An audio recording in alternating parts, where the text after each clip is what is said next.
आज मेरी शादी हो रही थी। मैं शादी के लिए बिल्कुल भी राजी नहीं थी। मैंने अपने माँ बाप को साफ मना कर दिया था कि मैंने शादी नहीं करनी। मेरी शादी न करने के पीछे एक बहुत बड़ा राज छिपा हुआ था। मैं नहीं चाहती थी मेरा यह राज सबके सामने खुलकर आए। मैंने अपनी माँ के सामने रो रो कर विनती की थी कि प्लीज मेरी शादी मत करो, लेकिन उन्होंने मेरी एक ना सुनी। कहने लगी, तुम हमारी इकलौती औलाद हो। शादी करके हम अपने फर्ज से आजाद होना चाहते हैं।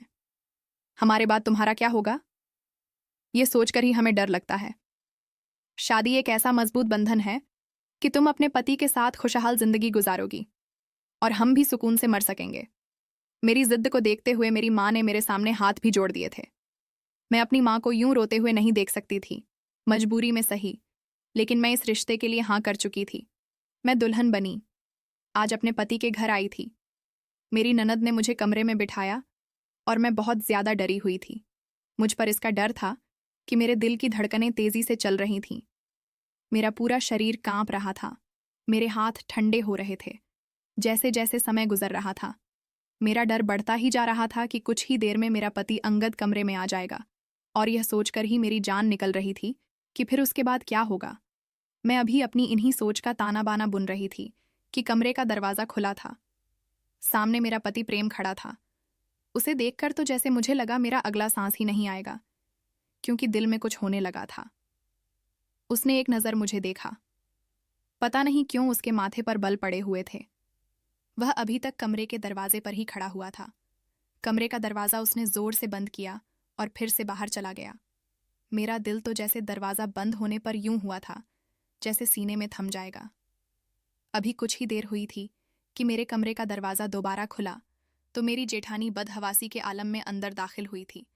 उनके हाथ में एक सफ़ेद रंग की चादर थी। कहने लगी, एक तो शादी के हंगाम में मैं भूल ही गई थी। अंगद ने तो 10 मिनट के अंदर अंदर मुझे मेहमानों के सामने ही बेइज्जत करके रख दिया। चलो उठो, ज़रा बेड की चादर बदल दूं। मैं बेड से उतरी। उन्होंने चादर उतारकर सोफे पर रखी और बेड पर सफ़ेद रंग की चादर बिछा दी। यह देखकर तो जैसे मेरा दिल किसी ने मुट्ठी में दबोच लिया था। कहने लगी, शादी के हंगाम में इंसान की मत ही मारी जाती है। 2 मिनट के अंदर अंदर उन्होंने बेड पर सफ़ेद रंग की चादर बिछा दी थी। कहने लगी, प्रेम इस मामले में बड़ा ही वहमी है। बेड की चादर देखकर उसने तो पूरा घर सर पर उठा लिया था। फौरन गुस्से से दंदना आता मेरे पास आया। कहने लगा, भाभी, मैंने आपको पहले ही कहा था कि मेरे बेड पर शादी की पहली रात सफ़ेद चादर बिछा देना, और अब मैं कमरे में देखकर आ रहा हूँ कि बेड पर सफ़ेद चादर नहीं है। अब मुझे कैसे पता चलेगा कि लड़की कुंवारी है या फिर चरित्रहीन है। अपनी जेठानी के मुंह से यह बात सुनकर मेरे पूरे शरीर से पसीना छूट गया था। मेरी जेठानी कमरे से जा चुकी थी, लेकिन मेरा दिल तो जैसे धड़कना भूल गया था। मैं बार बार अपने हाथों की उंगलियां चटका रही थी। समझ नहीं पा रही थी कि क्या करूं और क्या ना करूं। कुछ देर बाद कमरे का दरवाजा खुला था और प्रेम कमरे में दाखिल हुआ था। मैं संभल कर बैठ गई। इस बार उसके चेहरे के तने हुए भाव थोड़े नॉर्मल थे। वह मेरे पास आया। जैसे ही मेरे पास बैठा, मैं डर के मारे कांपने लगी थी। उसने मेरा चेहरा ठोड़ी से पकड़कर ऊपर किया। मेरी नजरें खुद ब खुदा झुक गई थीं। कुछ देर तक वह मेरे चेहरे को बड़ी मोहब्बत से देख रहा। फिर कहने लगा, तुम तो बहुत खूबसूरत हो। जितनी तुम्हारी खूबसूरती की बातें मैंने अपनी भाभी से सुनी थीं, वह सभी तुम्हारे सामने कम है। भाभी ने तुम्हारी खूबसूरती की बहुत तारीफें की थीं, लेकिन तुम्हें देखकर लग रहा है जितनी भी तारीफें की हैं वह कम थीं। तुम तो उन तारीफों से कई ज्यादा गुना खूबसूरत हो। यह कहकर जैसे ही उसने अपनी जेब से मखमली डिबिया निकाली थी, जिसमें शायद मुंह दिखाई का कोई तोहफा था, मेरा दिल अब भी धक धक कर रहा था। उसने एक चैन निकाली और मेरे गले में पहनाने लगा। चैन को पहनाते हुए प्रेम की उंगलियां मेरी गर्दन पर शरारत करने लगीं तो मेरी जान पर बन आई थी। उसकी आंखों की बेचैनी अब बढ़ने लगी थी। उसकी आंखों में छाने वाला खुमार मेरी जान निकाल रहा था। धीरे धीरे वह मेरे करीब होने लगा था, लेकिन मैं एकदम से पीछे हट गई थी। मेरी इस हरकत पर वो मुस्कुराने लगा। कहने लगा, राधा, शादी हुई है। हम दोनों की पति पत्नी का रिश्ता ऐसा ही होता है। हम दोनों के बीच कोई भी पर्दा नहीं है। यह कहते हुए प्रेम ने मेरा हाथ पकड़ लिया, जो कि बिल्कुल ठंडा हो रहा था। शायद धीरे धीरे वह मुझे विश्वास में लेने की कोशिश कर रहा था, लेकिन मैं पूरी की पूरी लरज रही थी। अंगद फिर से मुझे समझाने लगा कि देखो राधा, ये हमारे बीच जो कुछ भी हो रहा है, ये जायज़ है। लड़कियां ऐसे मौके पर अक्सर घबरा जाती हैं, लेकिन मेरा विश्वास करो, मुझसे तुम्हें कोई भी तकलीफ नहीं होगी। पति हूं तुम्हारा। शायद मेरे कांपने और घबराने पर वह मुझे समझाने की कोशिश कर रहा था, लेकिन मेरे कांपने और घबराने की वजह कुछ और थी।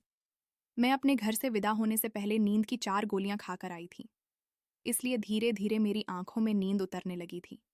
देखते ही देखते मैं नींद की गहरी वादियों में उतरती चली गई थी। बस मुझे यह याद था कि प्रेम मुझे हिला जुला रहा था, कह रहा था, राधा, तुम्हें क्या हुआ है? उसके बाद मेरा दिमाग बिल्कुल अंधेरे में जा चुका था।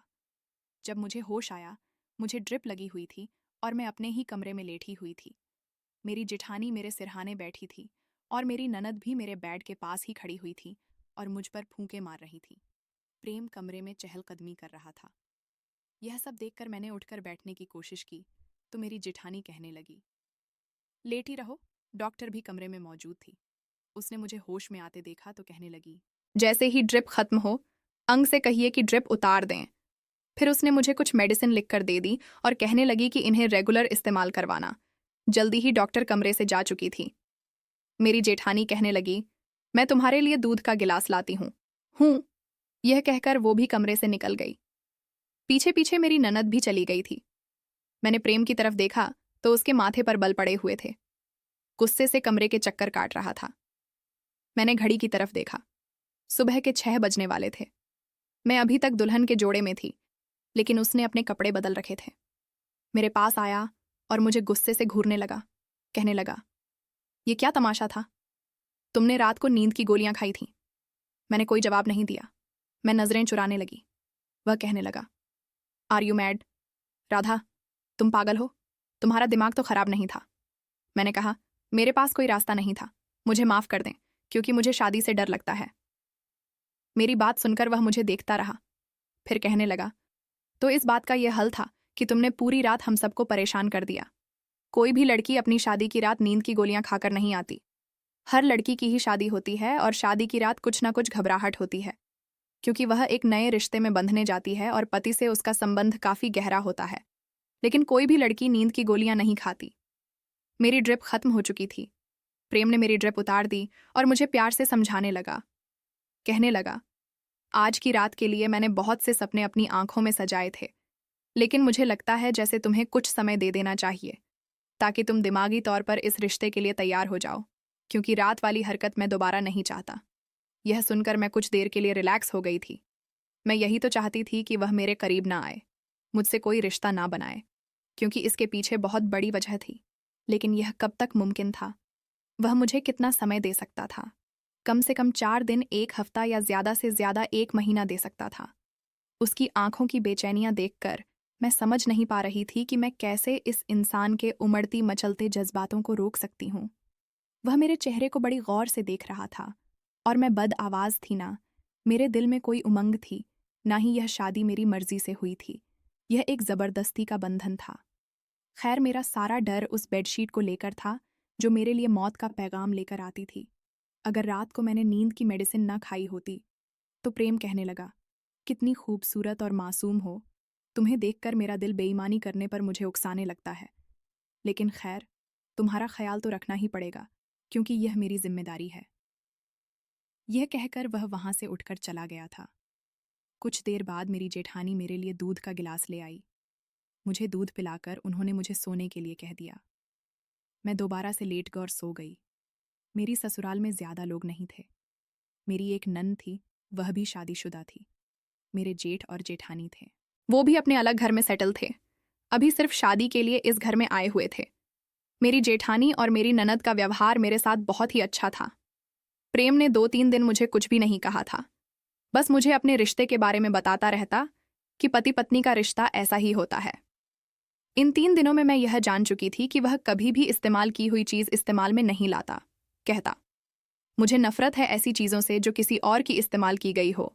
एक बार खाने के बीच मेरे जेठ ने प्रेम के गिलास से पानी पी लिया और वही गिलास मेरे जेठ ने प्रेम के सामने दोबारा रख दिया। लेकिन मैंने देखा कि प्रेम ने दूसरा गिलास उठाया और उसमें पानी पिया था। यहां तक कि एक बार तो मैंने उसका तौलिया इस्तेमाल कर लिया, तो वो मुझ पर ही गुस्सा होने लगा। कहने लगा कि कोई मेरी चीज़ों को इस्तेमाल करें तो मुझे बहुत गुस्सा आता है। मुझे इस्तेमाल की हुई चीज़ें बिल्कुल भी पसंद नहीं है। प्लीज़ मेरी चीज़ों को इस्तेमाल मत किया करो। राधा, मुझे बहुत ज़्यादा इरिटेशन होती है। जैसे जैसे समय गुजर रहा था, मेरा दिल था जैसे थम रहा था, क्योंकि जिस हकीकत को मैं अपने साथ लाई थी वो इतनी भयानक थी कि कोई भी मर्द उसे बर्दाश्त नहीं कर सकता था। और प्रेम की आदत जिस तरह की थी, मेरा दिल उस वक्त यही सोचकर कांपने लगता कि जब वह मुझसे दोबारा अपने रिश्ते के हक को वसूल करेगा तो उस समय मैं क्या करूंगी, उस वक्त मैं कैसे अपना बचाव करूंगी। यही सोचकर मेरा दिल दहल लगता था। मेरी शादी को 8 दिन गुजरे तो मैंने घर का काम भी करना शुरू कर दिया था, खाना भी बनाने लगी थी। अब तो मेरी जेठानी भी अपने घर जा चुकी थी। शाम को जब प्रेम अपने ऑफिस से वापस आया तो खाने के बीच मुझे ही देख रहा था। खाने के बाद मैं किचन में जाकर बर्तन धोने लगी। वह मेरे पीछे ही आ गया। कहने लगा, बहुत जालिम हो, 10 दिन गुजर गए हैं हमारी शादी को, लेकिन तुम्हें मेरा बिल्कुल भी ख्याल नहीं है कि मैं तुम्हारे बिना कैसे रहता हूँ। वह मेरे पास आ गया। मेरे हाथ में पकड़े बर्तन उसने सिंक में रखे और कहने लगा, छोड़ो यह सब और मेरे साथ कमरे में चलो। वो मेरा हाथ थामे मुझे कमरे तक ले जाने लगा। कमरे का दरवाज़ा बंद करके उसने कुंडी लगा दी और मैं यूं थी जैसे थर थर कांपने लगी थी। मेरी धड़कनें बुरी तरह से चल रही थीं। मुझे घुटन का एहसास हो रहा था। मेरी हालत धीरे धीरे खराब होने लगी थी। मेरे डर को देखकर उसने मुझे बेड पर बिठाया और कहने लगा, आखिर तुम्हें प्रॉब्लम क्या है राधा? कोई भी लड़की ऐसा नहीं करती जैसा तुम कर रही हो। वैसे तो तुम ठीक ठाक रहती हो, भाभी के सामने भी अच्छी भली बातें करती थी, घर के काम भी कर रही हो, सब कुछ कर रही हो, लेकिन तुम्हें मेरा एहसास नहीं है। जब भी मैं तुम्हारे करीब आने की कोशिश करता हूँ तुम बुरी तरह से कांपने लगती हो। ऐसा कब तक चल सकता है? मैंने कहा, मुझे डर लगता है। कहने लगा, मैं किस लिए हूँ? तुम्हारा सारा डर खत्म कर दूंगा, तुम्हें जरा भी तकलीफ नहीं होने दूंगा। यह कहकर उसने मेरे चेहरे पर आईलट अपनी उंगलियों से पीछे की थी। फिर धीरे धीरे वह अपने हाथों से मेरे चेहरे को छूने लगा, लेकिन मैंने फौरन से उसका हाथ पीछे करना चाहा। लेकिन इस बार उसने मेरा हाथ अपने दूसरे हाथ में लेकर रोका था। कहने लगा, आज नहीं, आज तुम मुझे नहीं रोकोगी। आज अगर मुझे जबरदस्ती भी करनी पड़ी तो मैं उससे भी पीछे नहीं हटूंगा। बहुत तड़पा लिया तुमने मुझे, तुम्हारे डर को मैं अपनी मोहब्बत से दूर कर दूंगा। यह कहकर उसने मेरे बाल खोल दिए और मेरी हालत यह थी कि मैं अपने आंसू बड़ी मुश्किल से रोके हुए थी। इससे पहले कि वह मेरे और करीब आता, मैंने अपना हाथ उसके सीने पर रखकर उसे रोका था। मैंने कहा, प्रेम, प्लीज मुझे थोड़ा सा समय और दे दें। कहने लगा, नहीं, बिल्कुल भी नहीं। उसकी शरारतें धीरे धीरे बढ़ती चली जा रही थीं। उसकी गर्म गर्म सांसें मेरी गर्दन पर पड़ने लगी थीं और एकदम ही मैंने उसे खुद से पीछे किया था। मैंने कहा, प्रेम, मुझे घुटन हो रही है, ऐसा लगता है मुझे कुछ हो जाएगा। मेरी बात सुनकर कहने लगा, अच्छा क्या हो जाएगा? तुम्हें बेहोश हो जाओगी। ठीक है, हो जाओ बेहोश, लेकिन होश में आने के बाद भी मैं तो तुम्हारे साथ वो सब कुछ करूंगा जिसका मैं हक रखता हूं। मैं रोने लगी, उसे खुद से दूर करने लगी। मेरी हालत और भी ज्यादा बिगड़ने लगी, लेकिन वो मुझे छोड़ने को तैयार नहीं था। अब वो मेरे बेहद करीब आ चुका था, मुझे अपनी बाहों में समेट चुका था। मैं अब कुछ भी नहीं कर सकती थी। मैंने खुद को उसके हवाले कर दिया, लेकिन एकदम ही जैसे उसे कुछ याद आया, वो फौरन से मुझसे पीछे हटा। कहने लगा, वो सफ़ेद चादर तो बिछाना ही भूल गया। ये सफ़ेद चादर मेरे लिए मौत का संदेश था। इससे पहले वह मेरे पास से जाता, मैंने उसका हाथ पकड़ लिया। मैंने कहा, प्लीज़ मुझे छोड़कर मत जाओ, मुझे डर लगता है। मेरी बात पर वो हैरत से मुझे देखने लगा। कहने लगा, क्या चीज़ हो? तुम भी मेरे पास आने से भी डर लगता है? मेरे दूर जाने से भी डर लगता है?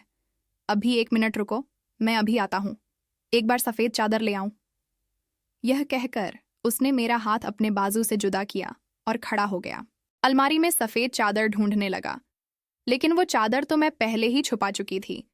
काफ़ी देर तक को वो उस सफ़ेद चादर को ढूंढता रहा, लेकिन जब नहीं मिली तो उसने ठंडी आह भरी और अलमारी बंद कर दी।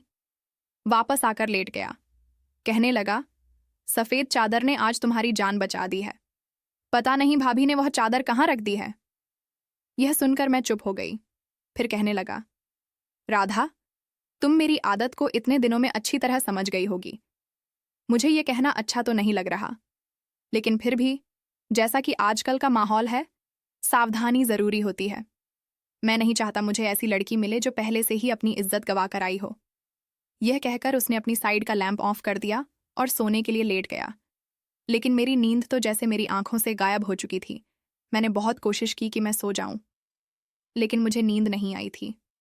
अगले दिन प्रेम मुझसे कहने लगा कि उसका एक दोस्त है जो बाहर देश गया था, अभी वापस आया है और उसे पता चला कि मेरी शादी हो गई है, इसलिए कहने लगा कि अपनी शादी की पार्टी दो। यह कहकर प्रेम मुस्कुराने लगा। कहने लगा, मैंने उसे चाय पर बुलाया है, तुम चाय का अच्छा खासा इंतजाम कर लेना। मैंने कहा, जी ठीक है। मैंने चाय का अच्छा खासा इंतजाम किया था। शाम तक प्रेम का दोस्त भी आ गया था। मैंने किचन में सब कुछ तैयार कर रखा था। प्रेम किचन में आया, चाय लेकर अपने दोस्त के सामने रख दी, लेकिन प्रेम मुझे भी बुलाने लगा। कहने लगा, तुमसे मिलना चाहता है। मैंने कहा, मैं क्यों किसी अजनबी से मिलूं? वह आपका दोस्त है। वह कहने लगा कि वह मेरा दोस्त है और बहुत ही अच्छा दोस्त है, इसलिए तुम्हें उसे अजनबी कहने की कोई ज़रूरत नहीं है। बहुत ही अच्छा शरीफ लड़का है। उसने मेरा हाथ पकड़ा और मुझे ड्राइंग रूम में ले जाने लगा। लेकिन ड्राइंग रूम में जाने से पहले ही उसके दोस्त पर मेरी नज़र पड़ी थी और मेरे होश उड़ गए थे। ऐसा लगा कि जैसे ज़मीन आसमान मेरी आंखों के सामने घूम गए थे।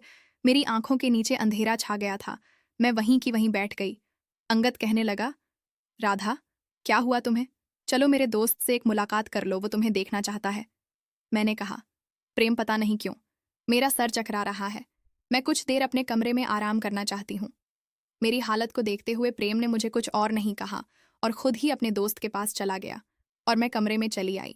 मेरे डर की असली वजह वही तो इंसान था जो अभी अभी प्रेम का दोस्त बना ड्राइंग रूम में बैठा था। मैं फूट फूट कर रोने लगी। यही कड़वी हकीकत थी जिसे मैं भूल जाना चाहती थी, लेकिन किस्मत को कुछ और ही मंजूर था। मुकेश से मेरी पहली मुलाकात एक स्टोर पर हुई थी। हम दोनों ही न्यू ईयर का कार्ड लेना चाहते थे और इत्तेफाक ऐसा था कि वह कार्ड बस एक ही था जिस पर हमारी बहस हुई थी, न्यू ईयर का। वह कार्ड ऐसा था कि हम दोनों को वही कार्ड पसंद आया था, सेम वैसा ही कार्ड। दूसरा उस शॉप पर नहीं था। हम दोनों उस कार्ड को लेकर बहस करने लगे थे, लेकिन थोड़ी देर के बाद मुकेश ने वह कार्ड मुझे दे दिया था, लेकिन उस कार्ड पर उसने अपना नाम और नंबर भी लिख दिया था। जब मैंने घर आकर देखा तो उसका नाम और फ़ोन नंबर लिखा हुआ था। काफ़ी खूबसूरत नौजवान था, लेकिन खैर मुझे उसकी इस हरकत पर गुस्सा आया था, क्योंकि अब वो कार्ड मेरे किसी भी काम का नहीं था। अगर मैं अपनी फ्रेंड को कार्ड देती तो उसे उस कार्ड पर उस लड़के का नाम और फ़ोन नंबर लिखा हुआ था, तो मैं वो कार्ड अपनी फ्रेंड को नहीं दे सकती थी। मैंने गुस्से में उस नंबर को डायल किया और उसे डांटने लगी कि तुमने अपना नंबर इस कार्ड पर क्यों लिख दिया? अब यह मेरे किसी भी काम का नहीं है। खैर, यहीं से हमारी बातों का सिलसिला शुरू हुआ था, जो बढ़ते बढ़ते बहुत आगे तक चला गया था। मुझे मुकेश से मोहब्बत हो गई थी और वह भी तो मुझसे मोहब्बत करने लगा था। पहले तो हमारे बीच सिर्फ बातें होती थीं, लेकिन धीरे धीरे वह मेरी तारीफें करने लगा कि पहली नज़र में ही तो मुझे बहुत अच्छी लगी थी और जानबूझकर मैंने तुमसे बहस शुरू की थी। मुझे उस कार्ड से कोई दिलचस्पी नहीं थी। मैं चाहता तो दूसरा कार्ड भी ले सकता था। मुझे दिलचस्पी तो तुमसे थी, इसीलिए मैंने अपना नंबर लिखकर दे दिया था। पहले तो मेरा इरादा उससे सिर्फ दोस्ती करने का था, जैसा कि मेरी दोस्तों ने भी कर रखी थी। लेकिन मैं नहीं जानती थी यह दोस्ती मोहब्बत में बदल जाएगी और वह मुझे बहुत प्यारा हो जाएगा। 6 महीने में ही हमारा यह हाल था कि हम एक दूसरे के बगैर रह नहीं सकते थे। हमारे बीच अब किसी भी बात का कोई पर्दा नहीं रहा था। हम एक दूसरे से हर तरह की बातें शेयर करने लगे थे, वह बातें भी जो हमें नहीं करनी चाहिए थीं। शैतान जब इंसान पर हाब होने लगता है तो उसकी अक्ल खत्म हो जाती है। हमारे साथ भी ऐसा ही हुआ था। धीरे धीरे मैं बहकने लगी थी, अपनी राह से भटकने लगी थी। शायद यह उम्र ही कुछ ऐसी जज्बाती उम्र होती है। उस समय मैं इंटर क्लास में थी और मेरी उम्र उस समय 18 साल थी। ये ऐसी नाजुक उम्र होती है कि लड़कियां बहुत जल्दी अपनी राह से भटक जाती हैं। एक बार मुझे रौनक ने मिलने के लिए बाहर बुलाया था। मेरा अपना खुद ये हाल था कि अब बातों से मन नहीं भरता था। मैंने सोचा कि एक मुलाकात कर लेनी चाहिए और मैं उससे मिलने के लिए चली गई थी। एक दूसरे को देखकर हमारे जज्बात उभरने लगे थे, बेकाबू होने लगे थे। मुलाकातों का सिलसिला जारी हो गया था और एक बार वह सब कुछ हो गया जो नहीं होना चाहिए था। मैं तो उस दिन कॉलेज के लिए निकली थी, लेकिन असल मकसद तो मुकेश से मुलाकात करना था। पहले मुलाकात में हम एक कैफ़े में मिलते थे। एक दूसरे को देखकर हमारा मन नहीं भरता था। हम एक दूसरे के और भी करीब होना चाहते थे। मैं इस बार मुकेश से यही कहना चाहती थी कि वह अपना रिश्ता मेरे लिए भेज दे। हालांकि चाहत तो उसकी भी यही थी। वह मुझे अपने एक दोस्त के फ्लैट पर ले गया। हालांकि अकेले फ्लैट में मुझे थोड़ी घबराहट हो रही थी, लेकिन धीरे धीरे मेरी घबराहट कम होने लगी थी। मुकेश मुझे बताने लगा कि मैं अपने बड़े भाई के पास इटली जा रहा हूँ। 3 साल बाद वापस लौटूंगा और फिर तुम्हारा रिश्ता मांग लूंगा। 3 साल में मैं अच्छा भला सेटल हो जाऊंगा तो तुम्हारे घर वाले रिश्ते पर ऐतराज नहीं करेंगे। मुकेश की बातें सुनकर मेरी आंखों से आंसू बहने लगे थे। मैंने कहा, रौनक, मैं 3 साल कैसे गुजारूंगी? तुम्हारे बगैर मैं तो मर जाऊंगी। आंखें तो उसकी भी नम थीं। पता ही नहीं चला कि मैं कब रोते रोते उसके करीब हो गई थी। मैंने उसके कंधे पर सर रख दिया और रोने लगी थी। हम दोनों का ही यह मिलन पहला मिलन था। मुकेश की जिंदगी में भी मुझसे पहले कोई लड़की इतने करीब नहीं हुई थी, और ना ही मेरी जिंदगी में कोई लड़का आया था। वो मुझे तसल्ली देने लगा, कहने लगा, तुम परेशान मत हो, अभी मेरे पास कोई नौकरी नहीं है और तुम्हारे माँ बाप भी बिना नौकरी के मुझे तुम्हारा रिश्ता नहीं देंगे। मैं उसके साथ लगकर रो जा रही थी। पता नहीं कब मुकेश पर खुमारी सी चढ़ने लगी थी और वह मुझे धीरे धीरे अपनी बाहों में भरता चला गया था। कहने लगा, मैं भी तुम्हारे बगैर कैसे आगा, मुझे एक यादगार मुलाकात दे दो ताकि मैं वहां पर जब भी उदास होऊं तो तुम्हें याद कर लिया करूं। इन हसीन पलों को याद करके दिल को सुकून पहुंचा लिया करूं। यह सुनकर मैं एकदम से घबरा गई थी और मुकेश से पीछे हटी थी। मैंने इनकार किया, लेकिन उसकी मोहब्बत के सामने मैं भी बेबस हो गई थी। मैं उसे ज्यादा मना नहीं कर पाई। धीरे धीरे हम बेहद करीब होते चले गए और मुझे खुद ही अंदाजा नहीं हुआ। वह मुलाकात मेरी जिंदगी भर का रोग बन चुकी थी। जब जज्बातों का तूफान ठंडा हुआ तो मैं अपना सब कुछ खो बैठी थी। मैं बस रोए जा रही थी। वह शर्ट पहनते हुए कहने लगा, मैं तुमसे कभी भी बेवफाई नहीं करूंगा। मैंने कहा, मुकेश, मुझे डर लग रहा है, अगर देर हो गई तो मैं क्या करूंगी? कहने लगा, तुम्हें कुछ नहीं होगा, अभी तुम सिर्फ इंटर में हो, जब तक तुम्हारी पढ़ाई पूरी होगी मैं वापस आ जाऊंगा, बल्कि इससे पहले ही वापस आ जाऊंगा। बस तुम शादी मत करना और मेरा इंतजार करना। यह कहकर वह चला गया था, लेकिन वह नहीं आया। पहले पहले तो वह मुझसे बातें कर लिया करता था, लेकिन धीरे धीरे फिर उसकी कॉल भी आनी बंद हो गई थी। उसका फोन भी बंद जाने लगा। बहुत कांटेक्ट करने की कोशिश की, लेकिन उससे कोई भी बात नहीं हो पा रही थी। 5 साल तक मैंने उसका इंतजार किया था, लेकिन वह नहीं आया। मैं 22 साल की हो चुकी थी और मेरे रिश्ते आने लगे थे। मैं अपने माँ बाप को कभी कोई बहाना कर देती और कभी कोई बहाना कर देती, लेकिन प्रेम के रिश्ते में ऐसी कोई कमी नहीं थी कि मैं इनकार कर सकती। वो खूबसूरत था, हैंडसम लड़का था, उसमें कोई भी कमी नहीं थी। फिर मैं कैसे क्या करती? मेरे माँ बाप ने मेरी उससे शादी कर दी और मैं उसकी पत्नी बनकर उसके घर आ गई। लेकिन जैसे ही शादी की पहली रात सफ़ेद चादर बिछाई गई, मैं अजीब घबराहट में घिर गई थी, क्योंकि वह जान जाता कि मैं पवित्र नहीं हूं। और अब तो मुकेश मेरे सामने आकर खड़ा हो गया था। वो क्यों आया था? जब 5 साल में नहीं आया तो अब क्यों मेरी जिंदगी बर्बाद करने आ गया था? मैं तो पहले से ही बड़ी मुश्किल में अपनी जिंदगी गुजार रही थी। मेरा पति मुझे बिना सफ़ेद चादर के अपनाने के तैयार नहीं था। उसे मेरी पवित्रता का सबूत चाहिए था, जो मैं खो चुकी थी। शाम से रात हो गई थी। प्रेम कमरे में आया तो मुझे रोता देखकर पूछने लगा। मैंने कहा, मेरे सर में बहुत दर्द है। कहने लगा, चलो मैं तुम्हें डॉक्टर के पास लेकर चलता हूँ। मैंने मना कर दिया। मैंने कहा, मैं टैबलेट खा लूंगी और कुछ ही देर में ठीक हो जाऊंगी। वो कहने लगा, मुकेश मेरा बहुत गहरा दोस्त है, मैं चाहता था तुम भी हमारे साथ बैठकर बातें करती। फिर प्रेम कहने लगा, जानती हूँ राधा, मेरे दोस्त मुकेश के साथ बहुत बुरा हुआ है। मैंने कहा, क्यों, क्या हुआ? कहने लगा, उसे एक लड़की से मोहब्बत हुई थी, लेकिन उस लड़की ने उसे धोखा दे दिया। वह तो उस लड़की की खातिर विदेश भी चला गया था ताकि खुद को सेटल कर सके और उस लड़की से शादी कर सके, लेकिन उस लड़की ने उसे धोखा दिया। वह जहां गया था वहीं उसका एक्सीडेंट हो गया, जिसमें उसकी एक टांग भी खराब हो गई। वह अब भी स्टिक के सहारे चलता है।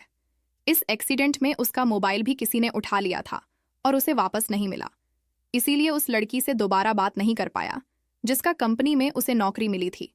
उन्होंने ही उसका इलाज करवाया था, लेकिन उसे 5 साल के लिए कैद कर लिया था कि जैसे ही वह ठीक होगा दोबारा से नौकरी ज्वाइन करेगा और 4 साल तक वापस हिंदुस्तान नहीं जा सकता। उस लड़की से वह चाहकर भी कोई बात नहीं कर पा रहा था, क्योंकि उसका फ़ोन नंबर उसी फ़ोन में था जो एक्सीडेंट की वजह से वही मौके पर किसी ने उठा लिया था। जब वापस आया तो उसे पता चला कि उस लड़की की शादी हो चुकी है। उस लड़की ने उसके साथ बेवफाई की, उसका इंतजार तक नहीं किया, बस यही बताने के लिए आया था। फिर कहने लगा कि तुम्हें पता है मैं शादी की रात सफ़ेद चादर क्यों बिछाना चाहता था। मैंने पूछा क्यों। कहने लगा उस लड़की ने मोहब्बत में मुकेश के साथ सारी हदें पार कर दी थीं और फिर किसी दूसरे के साथ शादी करके खुशी खुशी अपनी ज़िंदगी गुजार रही है, अपने पति को धोखा दे रही है। ऐसी बहुत सी लड़कियों के बारे में मैंने सुन रखा है जो शादी से पहले अय्याशियाँ करती हैं और पति को खबर भी नहीं होती कि उनके साथ ज़िंदगी गुजारने वाली लड़की पवित्र है या फिर अपनी इज्जत पहले ही गवा चुकी है। अब मैं और ज़्यादा बर्दाश्त नहीं कर सकती थी। मैं प्रेम के पास आई और मैं रोने लगी। प्रेम ने कहा क्या हुआ, क्यों रो रही हो। मैंने उसके सामने अपने हाथ जोड़ दिए। मैंने कहा प्रेम मुझे माफ़ कर दो, मैंने बहुत बड़ा पाप किया है। मैं तुमसे अब और ज़्यादा झूठ बोलकर ज़िंदगी नहीं गुजार सकती। मैंने प्रेम को सब कुछ सच सच बता दिया। वह हैरत से मुझे देख रहा था। मैंने कहा मैं तुम्हारे लायक नहीं हूं। मैंने मुकेश से मोहब्बत की थी, लेकिन पता नहीं क्यों यह पाप कर बैठी थी। मैंने 3 साल तक उसका इंतजार किया। मुझे लगा उसने बेवफाई की है। मैं नहीं जानती थी कि उसके साथ यह हादसा हो गया है। शादी के बाद मुझे यही डर लगता था कि तुम जान जाओगे तो मुझे नहीं रखोगे और तलाक दे दोगे। इसीलिए मैं नहीं चाहती थी कि तुम मेरे करीब आओ। मैं तुम्हें सच बताना चाहती थी, लेकिन तुम्हारी आदत को देखकर मैं डर जाती थी कि तुम इस्तेमाल की हुई चीज़ें दोबारा इस्तेमाल नहीं करते। फिर मुझे कैसे अपना सकते थे। लेकिन आज मैंने तुमसे अपनी सारी बातें कह दी हैं। चाहो तो मुझे माफ़ कर दो, चाहो तो मुझे सज़ा दे दो। मेरी बात सुनकर प्रेम की आंखें गुस्से से लाल हुई थीं। कहने लगा यह कैसी मोहब्बत थी तुम्हारी जिसमें तुमने अपनी इज्जत गंवा दी। फिर कहने लगा मोहब्बत और इज्जत एक साथ औरत को सिर्फ उसका पति दे सकता है, गैर मर्द नहीं दे सकता। मुझे अपने दोस्त मुकेश की यह बात बुरी लगी थी कि उसने मोहब्बत में एक लड़की की इज्जत मांग ली थी और हमेशा उसको इस बात पर मैं बुरा भला भी कहता रहता था, क्योंकि यह बात बिल्कुल भी ठीक नहीं है। तुम मेरी मोहब्बत बन गई थी। शादी के साथ फेरे लेते ही तुम्हारी मोहब्बत खुद ब खुदा हो गई थी। हाँ, मैं मानता हूँ मुझे इस्तेमाल की हुई चीज़ें पसंद नहीं हैं, लेकिन तुम कोई चीज़ नहीं बल्कि मेरी पत्नी हो। पति पत्नी एक दूसरे का वस्त्र होते हैं और वस्त्र इंसान के शरीर को छुपा कर रखते हैं, उनकी कमियों को, उनके ऐब को छुपा लेते हैं। इसीलिए मेरा फ़र्ज़ है कि मैं तुम्हारा यह ऐब भी छुपा लूँ। यह कहकर उसने मेरा हाथ थामा था। मैं तो पत्थर की बन गई थी। मैं सोच भी नहीं सकती थी कि प्रेम का दिल इतना बड़ा भी हो सकता है। बस 1 मिनट लगा था। मेरे दिल में प्रेम की मोहब्बत मुकेश से भी कई गुना बढ़ चुकी थी। चाहे जाने के काबिल था। वो मुझे माफ़ कर चुका था। उसने मुकेश से दोस्ती ख़त्म कर दी। उसके बाद मुकेश कभी हमारे घर नहीं आया था, ना ही प्रेम ने कभी उसकी चर्चा की थी। मेरी शादी को आज 5 साल हो चुके हैं। हमारा एक प्यारा सा बेटा भी है। प्रेम ने कभी मुझे मेरे अतीत के हवाले से ताना नहीं दिया और मेरा तो यह हाल है कि मैं प्रेम की दीवानी हो चुकी हूँ। उसकी ज़बान से निकला हर शब्द मेरे लिए हुक्म का स्थान रखता है। असल मोहब्बत वही है जो अपने पति से की जाती है, क्योंकि वह आपको मोहब्बत के साथ साथ इज्जत भी देता है। दूसरी मोहब्बतों की तरह मोहब्बत के बदले इज्जत नहीं मांगता। भगवान के लिए अपने पति से मोहब्बत करें, न कि गैर मर्द की 4 मोहब्बत की भरी बातें सुनकर अपनी इज्जत को दाव पर लगाएं। दोस्तों, हमारी कहानी कैसी लगी ज़रूर बताना। कहानी को लेकर अपनी राय ज़रूर दिया करें। दोस्तों, कि आपको हमारी कहानी कैसी लगती है। कहानी पसंद आई हो तो प्लीज़ लाइक करना। रोज़ एक नई कहानी सुनने के लिए हमारे चैनल को भी सब्सक्राइब करना। मिलते हैं दोस्तों अगली किसी नई कहानी के साथ।